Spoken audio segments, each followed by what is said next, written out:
El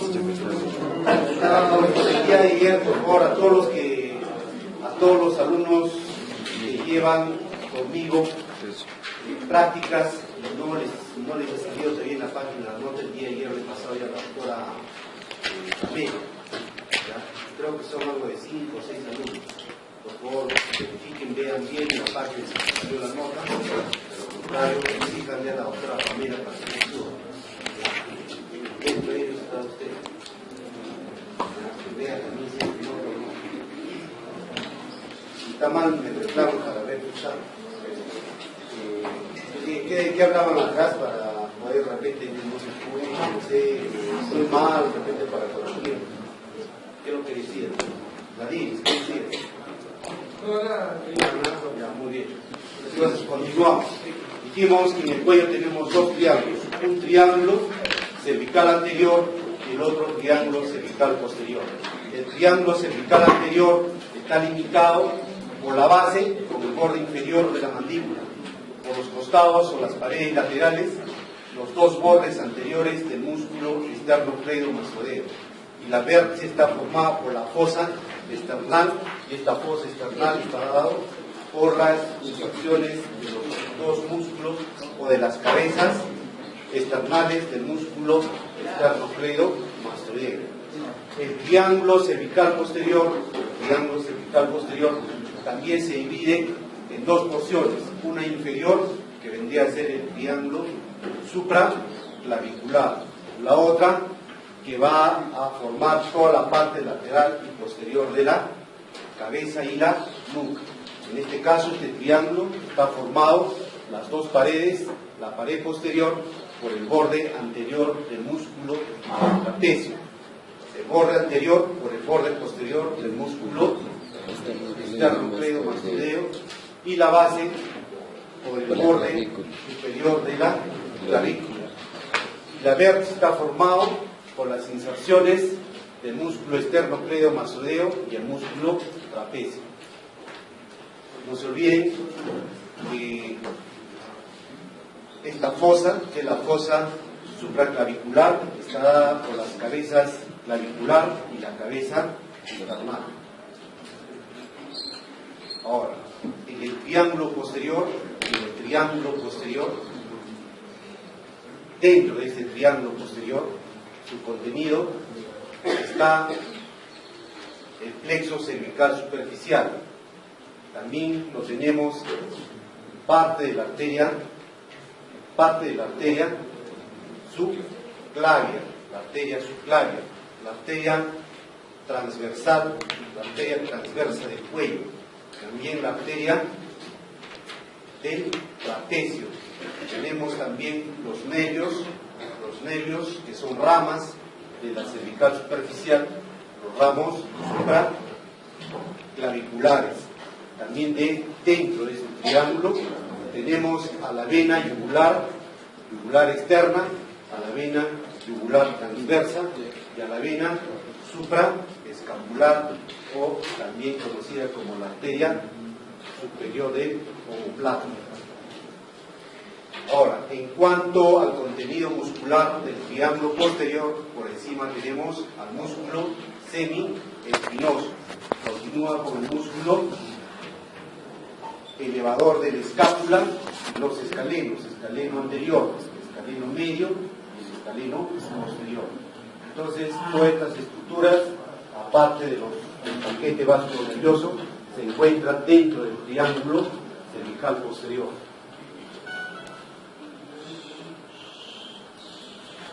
Ahora el triángulo cervical anterior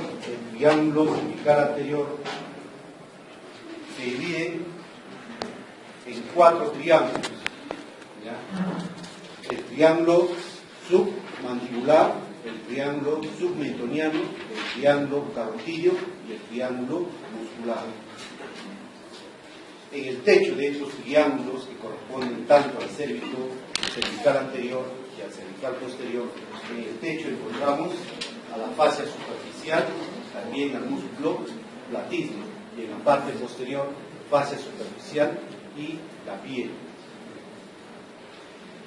Ahora, dentro del contenido Primero, los límites del triángulo submaxilar.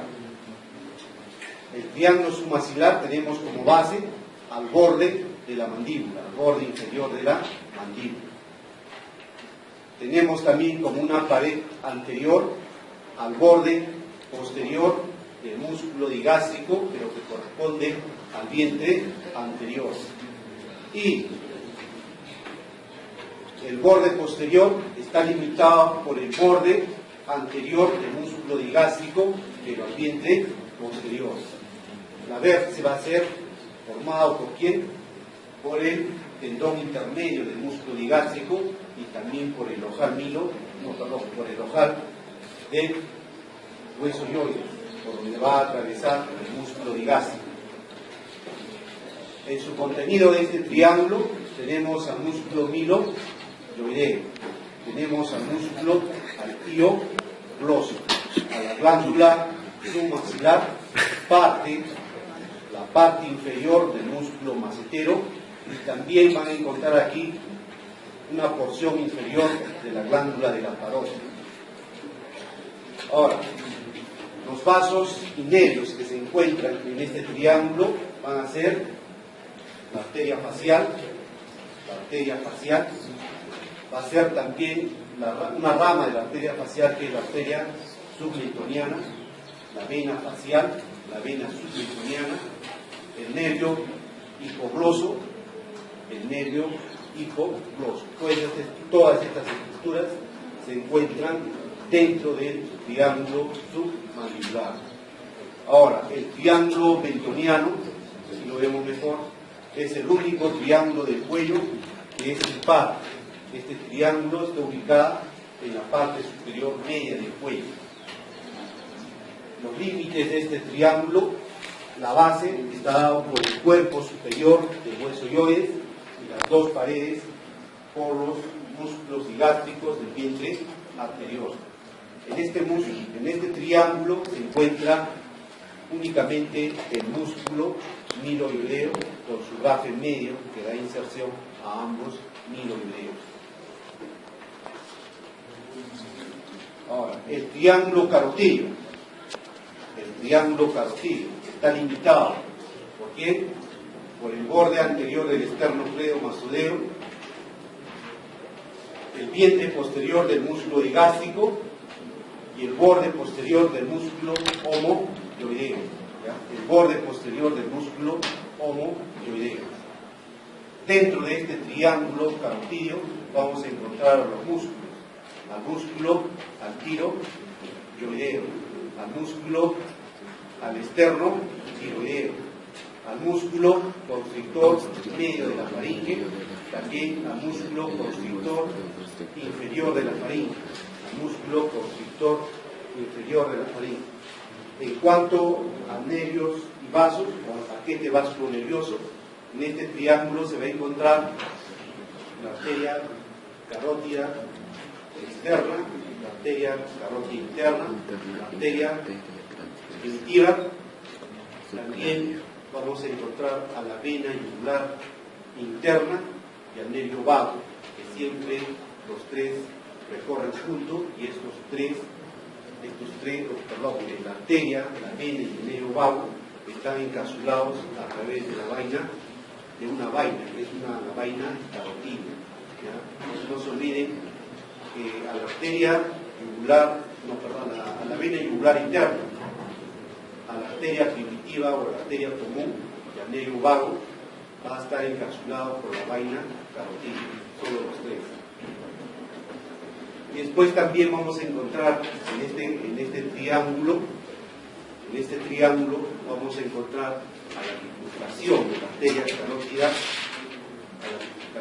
la arteria carótida, donde encontramos al seno carotídeo que está en la parte posterior de la carótida interna. En este triángulo también lo vamos a encontrar al nervio hipogloso. Ahora el triángulo muscular está dado por el borde anterior del músculo esternocleidomastoideo,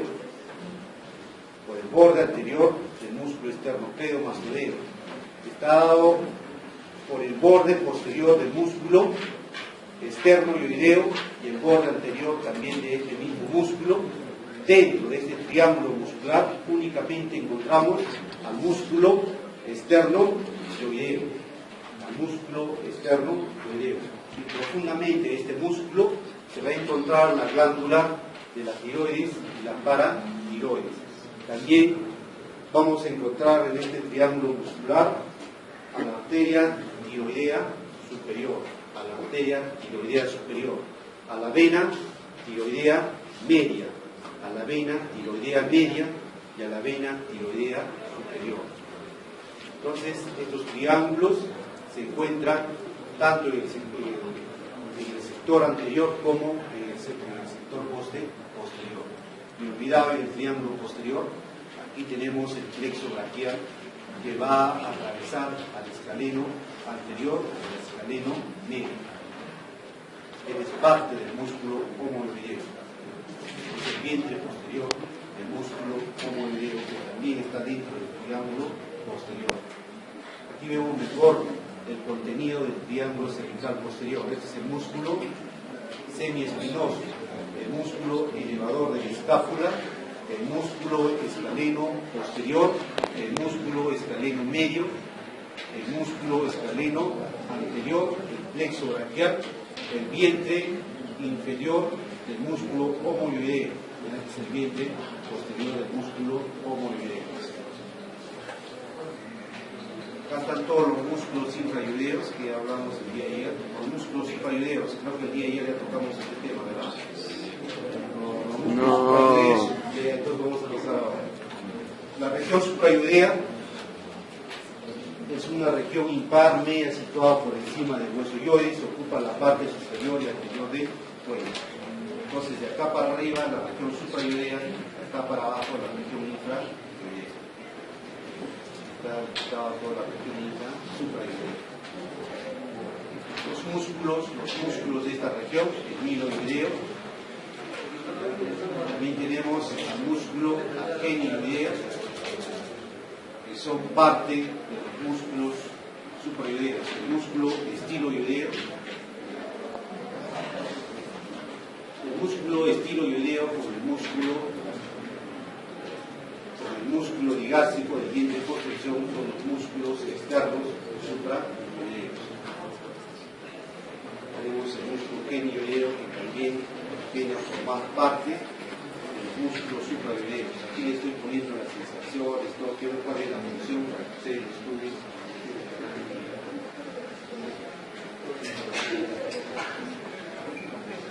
A los lados del borde anterior de los músculos internos fríos, más arriba, bajo una línea horizontal pase al cuerpo del hueso ioides y saldría por el borde interior de la ciudad. También está indicando todo lo que concierne a los músculos genioideos. Entonces, ahora vamos a ver la relación del cuello y en sí de la cabeza. Entonces, todos los músculos suprayoideos, como es el músculo gástrico, el músculo estiloideo, el músculo miloideo, el genioideo, corresponden a la región superior, que son los músculos suprayoideos, y los músculos infrayoideos que corresponden a los músculos del cuello propiamente dicho. Entonces, estos músculos van a ser irrigados tanto por arterias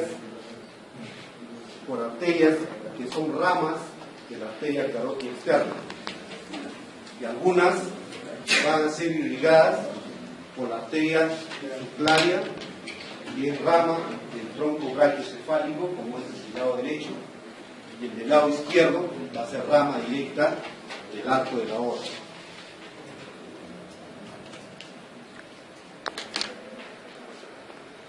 Entonces, estos dos troncos, como son las arterias carótidas primitivas y las arterias subclavias, son los que van a irrigar a todo el cuello y la cabeza.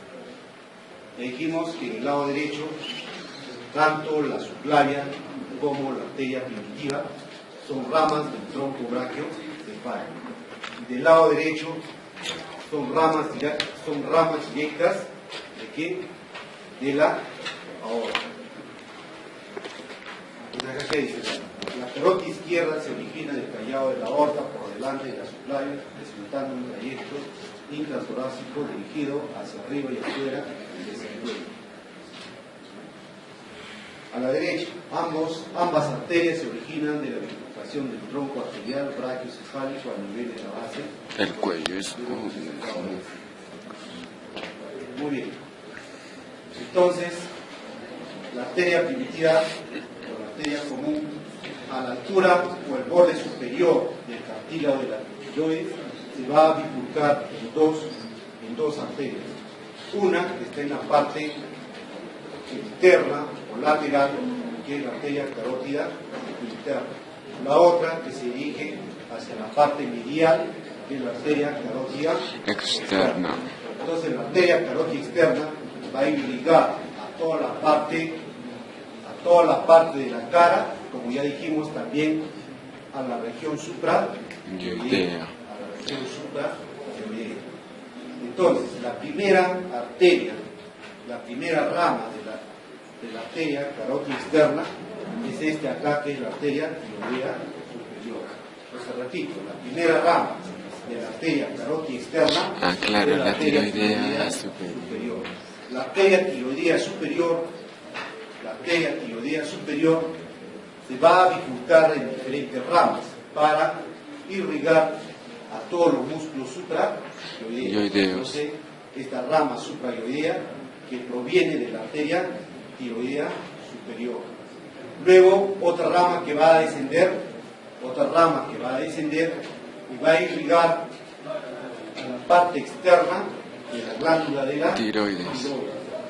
Y esta rama tiroidea inferior a la vez va a bifurcarse en una rama que va a atravesar la membrana tiroidea y se va a dirigir a irrigar la parte interna de la laringe. Entonces nos dedicamos solo con esas tres ramas de la tiroidea superior.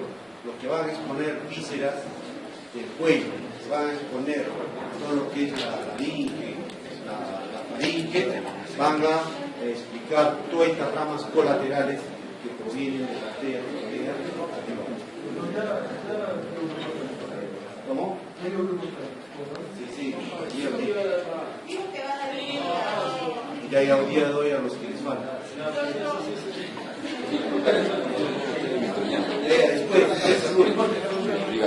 Entonces, escuchen, todo esto no hemos hablado nunca.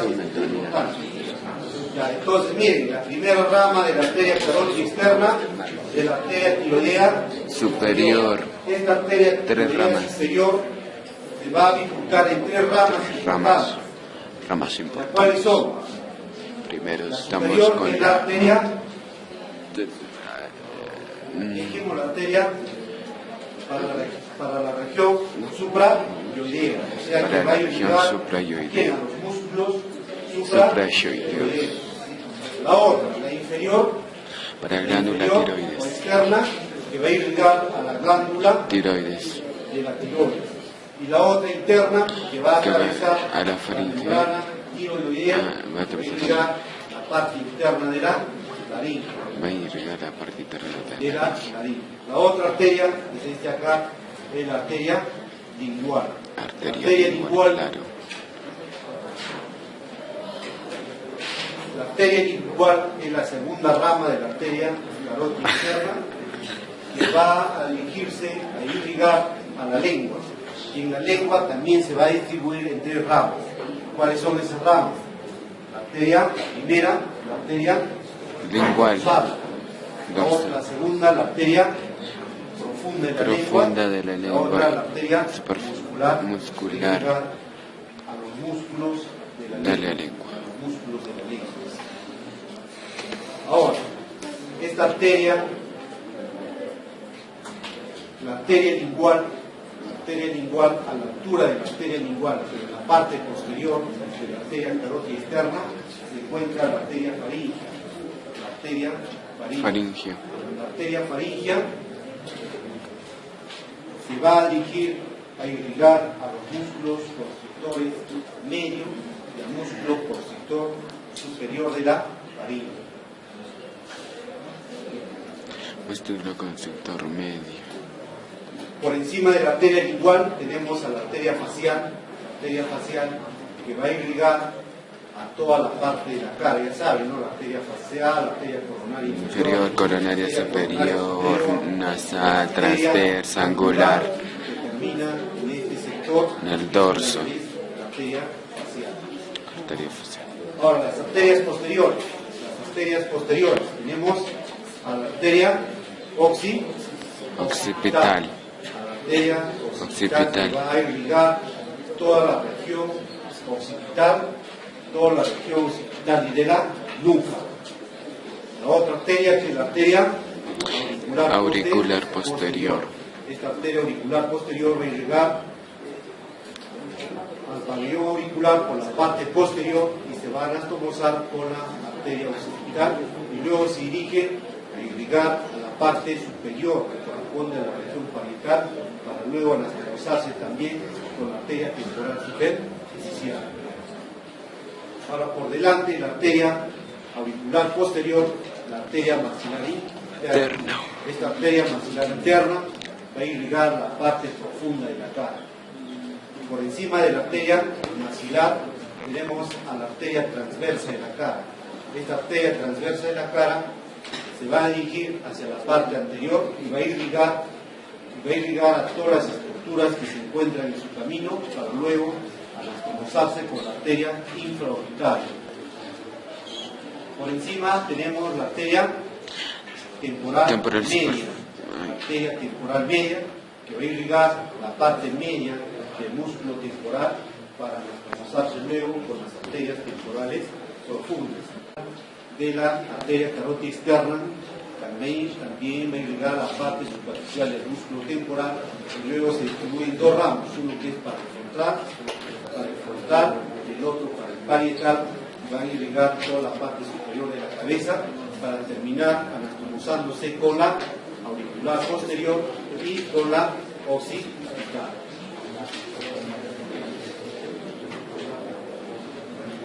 Ahora, la arteria carótida interna. Arteria carótida interna. Esta no va a dar ninguna rama en todo su recorrido hasta entrar al cráneo. El ampero magno con la otra, arteria carótida interna, no va a dar ningún ramo en el cuello, se va a dirigir a ingresar por el conducto carotídeo y luego va a atravesar el seno cavernoso para irrigar la parte media y anterior del cerebro. Y luego va a distribuirse también para irrigar al ojo, va a irrigar a la dura madre, etcétera, que ya hemos hablado en las clases pasadas. Ahora, en la bifurcación de la arteria carótida externa y de la arteria carótida interna se encuentra el corpúsculo intercarotídeo, también conocido como el seno carotídeo. Este seno carotídeo está situado por detrás de la bifurcación de la carótida primitiva y es una formación rica en irrigación por músculos y ramos de la carótida primitiva y está inervada por los ramos glosofaríngeo. Este cuerpo carotídeo está inervado por el plexo formado por el noveno par craneal y el décimo par craneal. No se olviden, el cuerpo carotídeo que va a inervar al seno carotídeo está formado por un plexo y este plexo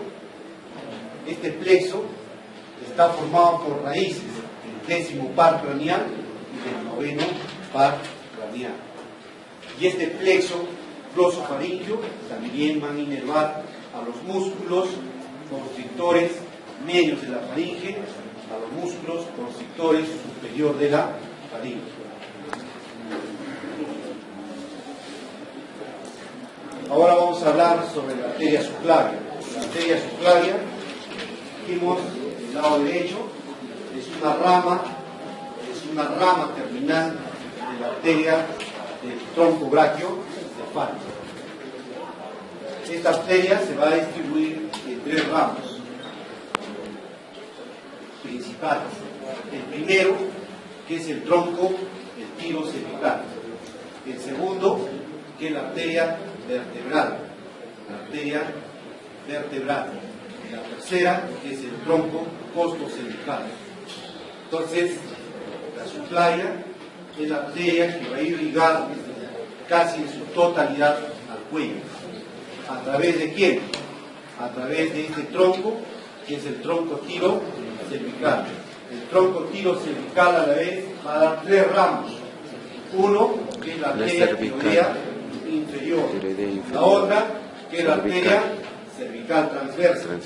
Y por último, la arteria supraescapular. Entonces repito, el tronco tiro cervical da 3 ramos. Este aquí es el ramo supraescapular. Este aquí es el ramo cervical transverso. Y este aquí que es el tiroidea inferior. Que es la arteria tiroidea inferior. Ahora, la arteria tiroidea inferior a la vez va a dar 3 ramos más, que son la arteria cervical ascendente. La arteria cervical ascendente va a irrigar a los músculos del cuello, pero por la parte superficial. ¿Cuáles son los músculos del cuello? El platisma, esternoideo, músculo, atolos, infraioideo.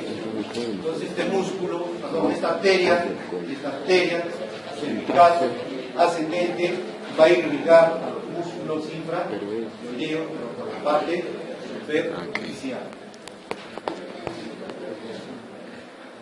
Esta arteria es la arteria tiroidea inferior, que va a dar 2 ramos. Una que se va a dirigir a irrigar a la parte inferior de la glándula de la tiroides. Este aquí va a irrigar a la glándula de la tiroides por la parte inferior. Y esta acá va a entrar junto con el nervio recurrente del vago para irrigar la parte inferior y profunda de la laringe. Entonces esta rama es el ramo laringe. Ahora, la arteria cervical transversa. La arteria cervical transversa va a dar 2 ramos. Un ramo que se va a dirigir a irrigar al músculo de trapecio. Y el otro ramo que se va a ir a la parte posterior de la escápula, que se llama la arteria dorsal de la escápula. Y la arteria supraescapular se va a dirigir a irrigar la parte superior de la escápula y la fosa escapular. La fosa escapular corresponde a la cara anterior de la escápula. Ahora, la arteria vertebral se va a dirigir hacia la parte lateral de las vértebras y va a ingresar por los agujeros vertebrales, también conocidos como los agujeros de conjunción, para luego ascender, entrar por el agujero magno, para luego formar con la otra arteria vertebral, la arteria basilar. Entonces las arterias vertebrales van a terminar fusionándose, formando la arteria basilar. Ahora, este tronco, el tronco costo cervical, que proviene de la parte de la tercera porción de la arteria subclavia, es la arteria cervical profunda. La arteria cervical profunda va a irrigar a los músculos profundos del cuello. No se olvide ya, la arteria cervical profunda va a irrigar a los músculos profundos del cuello. Y otra rama va a descender que se llama la arteria intercostal suprema, para luego bifurcarse en una arteria dorsal, Esta es la arteria intercostal y esta es la arteria intercortal dorsal. La que desciende, la arteria torácica interna. Ya la arteria torácica Arteria torácica debería ser interna. parte superior del tórax, o sea, de aquí para arriba lo que acabamos de hablar. Y la continuación de la arteria clavia debería ser la arteria axilar. Arteria axilar. La arteria axilar va a terminar dando ramos, como son las arterias radialidad ubital. Y esta es la arteria lingual, a la misma altura de la parte posterior nace la arteria faríngea ascendente. La arteria faríngea ascendente.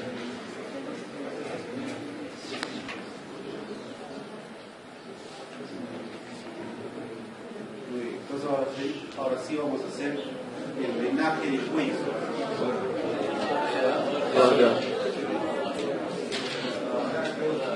Oro.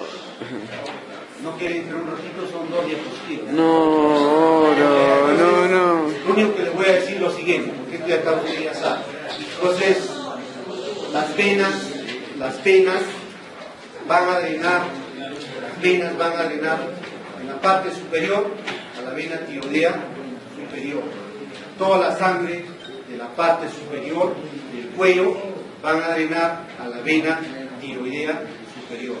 De la parte media del cuello van a drenar a esta vena que es la vena tiroidea media. De la parte inferior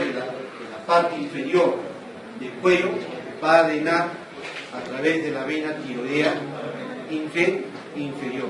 O la tiroidea superior y tiroidea media va a drenar a la vena yugular interna. Y la vena tiroidea inferior va a drenar en el tronco brachiocefálico. Ahora, de la parte superficial del cuello, en la parte anterior, la vena yugular anterior que va a drenar en la vena yugular externa. ¿Ya? Entonces la vena yugular anterior recibe la sangre de la región suprayoidea, de la región media del cuello, y luego va a drenar en la vena yugular externa. La vena yugular externa va a drenar en la vena subclavia. ¿Ya? La vena yugular externa va a drenar en la vena subclavia. La vena yugular externa recoge la sangre de toda la parte superior de la cabeza. Y la vena vertebral va a recoger la sangre de la parte posterior de la cabeza, como es de la nuca, para luego dirigirse y drenar en la vena subclavia. Entonces no se olviden, la vena vertebral drena en la vena subclavia. La vena yugular externa drena en la subclavia. La vena yugular anterior drena en la vena yugular externa. Y la vena yugular interna va a drenar en el tronco brachiocefálico. Ya, doctor, creo que ya es hora.